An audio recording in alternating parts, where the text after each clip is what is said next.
गया। चलो देखो, क्वेश्चन नंबर है 10वां, और 10वें क्वेश्चन के लिए मैंने कहा है बहुत ही वेरी मोस्ट क्वेश्चन है, बार बार देखने को मिलता है। थोड़ा सा शांतिपूर्वक समझ लेना आप लोगों को, 5-10 सेकंड के अंदर आप लोगों को ये बात समझ में आ जाएगी। ये बात सुन रहे हो क्या मेरी बात? तो देखो क्या कह रहा है, दर्शाइए कि A1 A2 dash dash dash AN से एक AP बनती है। ये तो सबको पता है कि सर वास्तव में A1 A2 A3 A4 मतलब ऐसे एक AP बनती है, लास्ट में अंतिम पद होता है। यदि AN नीचे दिए अनुसार परिभाषित है, केवल हमें उसने AN दिया है। केवल कह रहा है कि A1 A2 A3 dash dash करते हुए AN एक AP है। तो ये AP तो हम सभी जानते हैं कि सर ये AP है, क्योंकि ऐसा तो हम लोग AP के पदों के निर्माण में शुरू से पढ़ते आए हैं। AP की जब हमने परिभाषा पढ़ी थी उसके अंदर भी ये बात समझाई थी कि पहले वाले पद को A1 कहा जाता है, दूसरे को A2 A3 A4 ऐसे नाम से जाना जाता है, अंतिम पद जिसे AN कहा जाता है। तो इसमें उसने कोई गलत बात नहीं की, एकदम सही बात है ये, है ना। लेकिन उसने कहा है कि AN को ऐसे परिभाषित किया जाता है। अब कैसे परिभाषित किया जाता है वो नीचे दे रखे हैं 2 प्रश्नों के अंदर। देखो इसमें 10वें का पहला भी दे रखा है, दूसरा भी दे रखा है। साथ ही प्रत्येक स्थिति में प्रथम 15 पदों का योग ज्ञात कीजिए। उसने कहा है 15 पदों का योग ज्ञात कीजिए। देखो प्रश्न से ही हम लोग उत्तर की तरफ पहुंचेंगे, शांतिपूर्वक समझने की कोशिश करना। 15 पदों का योग ज्ञात कीजिए। 15 पदों का यानी सर S15 याद करना है, और S15 के लिए सर हमें A और D, अरे N है ही है, N तो 15 हो जाएगा, तो सर A और D चाहिए, A और D चाहिए। अब उसने A और D नहीं दी, उसकी जगह क्या दे दिया, AN दे दिया। वो भी AN है, संख्या में नहीं दिया आपको भाई। A की D की N की जरूरत, तो N तो है आप लोगों के पास, A और D नहीं है।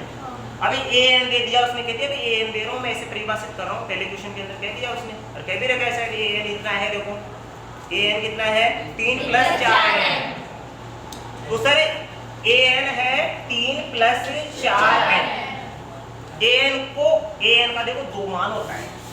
एक तो होता है AN का मान कोई संख्या दे दे, जैसे अभी 9वें क्वेश्चन के अंदर दिया था AN का मान, यानी पहले वाले क्वेश्चनों के अंदर दिया था 9वें में, छोटे पहले वाले क्वेश्चनों के अंदर AN का मान आप लोगों को जैसे देता था, वो जैसे दे दिया आप लोगों को 105 दे दिया, 120 दे दिया, मतलब केवल एक संख्यात्मक दे देता था मान, केवल संख्या दे देता था। केवल संख्या देता कि नहीं देता वो? यस सर, केवल संख्या देता ना।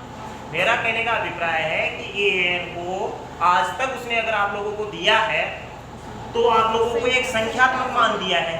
केवल संख्यात्मक मान मतलब केवल संख्या ही दिया, ऐसे कभी नहीं दिया आप लोगों को। AN का मान कभी आप लोगों को ऐसे दिया है 3 + 4 कभी दिया है आप लोगों को? ऐसा नहीं दिया ना।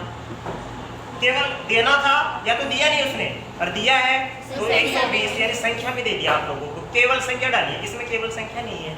इसमें देखो इसे n भी रख दिया है यहाँ पर। अब n का सर हमें क्या मालूम कितना है n का मान, समझ गए क्या आप लोग? तो कहने का मतलब है, मेरी बात सुन रहे हो क्या? कहने का मतलब है कि ये हो गया AN को परिभाषित करना। AN को परिभाषित कर दिया कि AN है ना वो 3 + 4 है, इसे बोलते हैं AN को परिभाषित करना। और उसने प्रश्न में लिखा भी है कि AN को निम्न तरीके से परिभाषित किया जाता है, और इसे बोलते हैं AN का संख्यात्मक मान। समझ गए क्या? यस सर, किस किस को ये बात समझ में आ गई?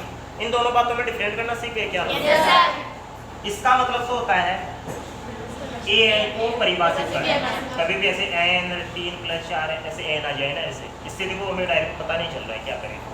और ये होता है केवल संख्यात्मक मान देना, AN का संख्यात्मक मान देना। आगे बात समझ? यस सर, ऐसे ही SN भी कर सकता है वो, SN को भी दे दे 3 + 4 है। ये हो गया SN को परिभाषित करना। ये SN को मैं परिभाषित करता हूँ, आप लोगों के सामने प्रस्तुत करता हूँ मैं। ये SN है वो 3 + 4 है। और एक हो गया SN आप लोगों को डायरेक्ट ही दे देगी, SN मैं दे रहा हूँ जैसे आप लोगों को 289 दे रहा हूँ, तो यहाँ पर तो आप लोगों को कोई दिक्कत नहीं है, जैसे 289 कोई दिक्कत नहीं, क्योंकि यहाँ पर संख्या के रूप में है SN, और यहाँ पर SN है परिभाषित रूप में, यहाँ पर AN है परिभाषित रूप में, संख्या के रूप में। तो यहाँ पर हमारे सामने सर 2 चीजें निकल कर आई कि कभी कभी प्रश्न में AN और SN, मैंने क्या कहा, कभी कभी प्रश्न में AN और SN समझने की कोशिश करें। an और sn संख्या में भी देता है और परिभाषित भी करता है। संख्या में देते तो सर आज तक के जितने क्वेश्चन किए हम लोगों ने संख्याओं से सॉल्व करना सीख लिया, तो ये तो आप लोगों को समझ में आती है बात। लेकिन ये बात अभी तक आप लोगों को समझ में नहीं है। तो यहाँ पर एक चीज आप लोगों को समझनी होगी कि कभी कभी प्रश्न में an और sn का मान केवल संख्यात्मक न देकर, संख्यात्मक शब्द किसके लिए प्रयोग किया है, केवल संख्यात्मक न देकर उन्हें परिभाषित कर दे, तब हम लोग सर n का मान क्या रख सकते हैं। वहां पर आप लोग n का मान 1 2 3 4 5 6 7 आदि रख सकते हैं। समझ गए क्या आप लोग? n का मान 1 2 3 4 5 6 7 आदि रख सकते हैं। ये हमारे सामने एक चीज निकल कर आई। अब सर ऐसा क्यों कि n का मान आप लोग 1 भी रख सकते हो, 2 भी रख सकते हो, 3 भी रख सकते हो, 4 भी रख सकते हो। इसीलिए क्योंकि मैंने कहा था अंतिम पद तो पहला भी हो सकता है, अंतिम पद दूसरा भी हो सकता है, तीसरा भी हो सकता है, चौथा भी हो सकता है, पांचवा। आपके सामने एक ही है 2 4 6 8 10 1 2 3 4 5, ये पांचवा पद अंतिम है। इसे मिटा दो तो चौथा पद अंतिम हो जाएगा, इसे मिटा दो तीसरा हो जाएगा, इसे मिटा दो तो दूसरा हो जाएगा, और इसे मिटा दो तो ये, इसे मिटा दिया तो ये कौन सा हो गया, अंतिम पद ये हो गया। ये पहला पद भी हो गया, अंतिम पद हो गया। आगे बात समझिए। तो यहाँ पर आप लोग एक बात लिखिए सूत्रों के अंदर,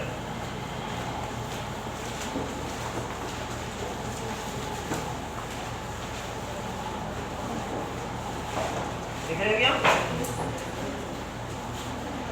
अगला टॉपिक लगा के लिख लेना। कौन सा टॉपिक चल रहा है अपना? छठवां टॉपिक चल रहा है क्या? तो छठवां टॉपिक लगा के लिखो आप लोग। कभी कभी प्रश्न में an और sn का केवल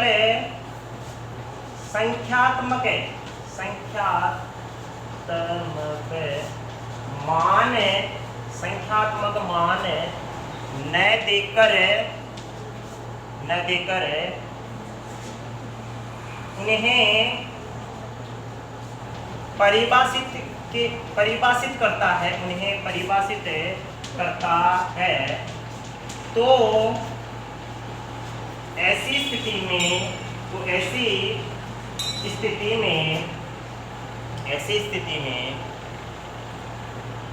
n का मान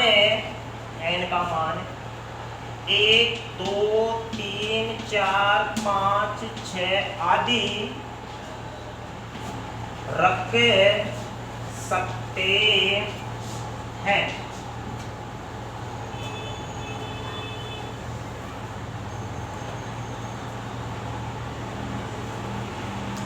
आई बात समझ में? मेरा कहने का अभिप्राय ये है कि सीधी सी बात है, an और sn है ना, कोई संख्या न हो, और संख्या न होगी तो फिर क्या होगी, उसे परिभाषित दिया हुआ होगा, जैसे 3 + 4 n 9 + -4n, ऐसे कैसे भी देते हैं आप लोगों को, sn को भी देते हैं n² + 5n, ठीक है ना। तो इसे बोलते हैं an और sn का परिभाषित रूप है। तो मेरा कहने का मतलब है कि आप लोगों को an और sn संख्या न दे, संख्या ने देखो उनको परिभाषित करते हैं, तो वहाँ पर आप लोगों की दिक्कत आ जाती है कि सर an में रखूँ तो क्या रखूँ, ये तो सर परिभाषित रूप में है, sn रखूँ तो क्या रखूँ सर, ये तो परिभाषित रूप में, ऐसे समझ में नहीं आ रहा है, केवल संख्या तो होती तो मैं कुछ कर लेती सर इसका। तो वहाँ पर आप लोगों को क्या रखना है, n का मान 1 भी रख सकते हो, 2 भी, 3 4 5 रख सकते हो। आगे बात समझ में, किसकी सुनाई ये बात समझ में, ठीक। अब चलो आगे। अब प्रश्न उसने देखो क्या कहा है कि मैं an को परिभाषित करता हूं, क्वेश्चन के अंदर कहा है उसने, पहले के अंदर 10वीं के पहले के अंदर कि an को मैं परिभाषित कैसे करता हूं, 3 + 4n। चलो सर आपने बताई वैसी बात के अनुसार हम लोग n का मान n = 1 रखने पर n = 1 रख लेते हैं, और 1 रखेंगे तो देखो हमें पहला पद मिल जाएगा AP का, an = 3 + 4n, और A1 n की जगह 1 रख लिया, बराबर 3 + 4 ×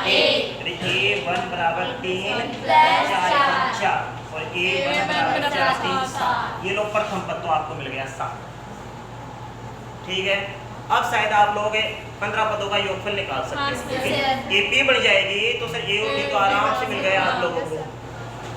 इसी प्रकार आप लोग n बराबर 2 रखने पर an बराबर 3 प्लस 4 है, n की जगह 2 बराबर 3 प्लस 4 गुणा 2, 4 गुणा 2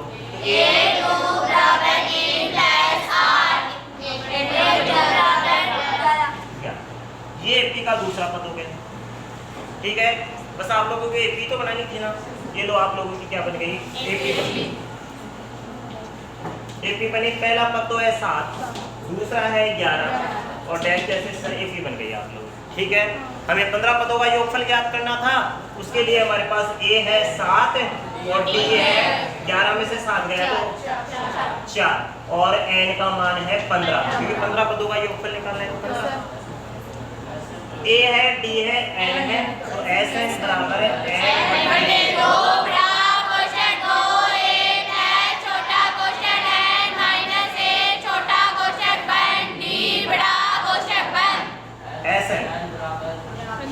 15 आएगा, क्योंकि एस एन का मतलब होता है n पदों का योगफल, तो 15 पदों का योगफल कर रहे हो आप लोग, बराबर है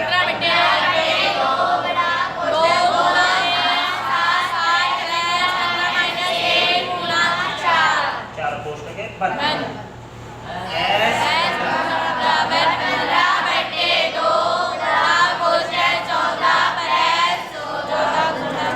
कितने हो गए 14, 14 को 4 से गुणा करो 56 कोष्ठक है बंद। एस 15 यानी 15 पदों का योगफल बराबर है 15 बटे 2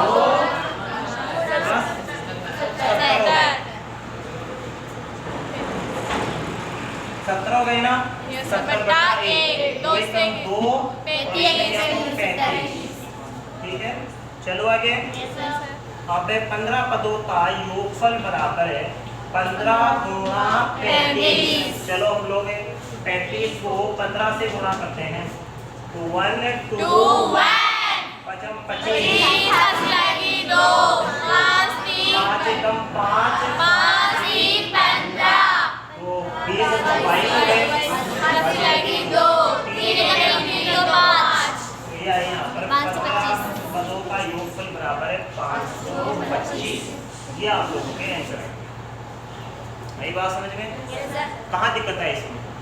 कहीं पर भी दिक्कत नहीं, बस केवल एक छोटी सी बात आप लोगों को समझने की, क्योंकि ठारवाल ये सर an और s हमें संख्या के रूप में आज तक देते आया है। अब सर थोड़ा सा उसने चेंज कर दिया है, an और s को अब वो परिभाषित के रूप में दे रहा है। पहले संख्या के रूप में दे रहा था, अब परिभाषित के रूप में। कुछ नहीं, 1 2 3 4 5 7 मैंने n का मान 1 रखा तो पहला पद मिला, देखो a का मान में 2 रखा दूसरा पद मिला, मैं तीसरा पद क्यों निकालता, मेरी तो एक ही बन गई है कि नहीं। तो AP बराबर 7/11 डैश डैश, क्योंकि आपके बनाने की जरूरत कहाँ थी, क्योंकि आप लोगों को पता है ज़्यादा बनाने की जरूरत कहाँ थी, सर सबको पता है कि सर AP बन गई, A मिल गया, D आना ही है, क्योंकि जब दूसरा पद आ जाएगा तो D भी आ जाएगी। तीसरा पद निकाल लो, चाहे देख लेना, वही 4 अंतर आएगा। ठीक है, तो D आ गया, n है, n यानी 15 पदों का योगफल पूछ रहा है, प्रत्येक स्थिति में 15 पदों का योगफल बताइए। ये आपको पहले प्रश्न में कुछ अलग तरीके से परिभाषित किया है, दूसरे प्रश्न में कुछ अलग तरीके से परिभाषित किया।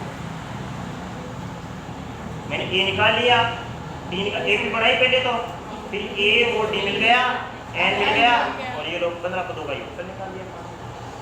आ गई समझ में? उतार लो इसे।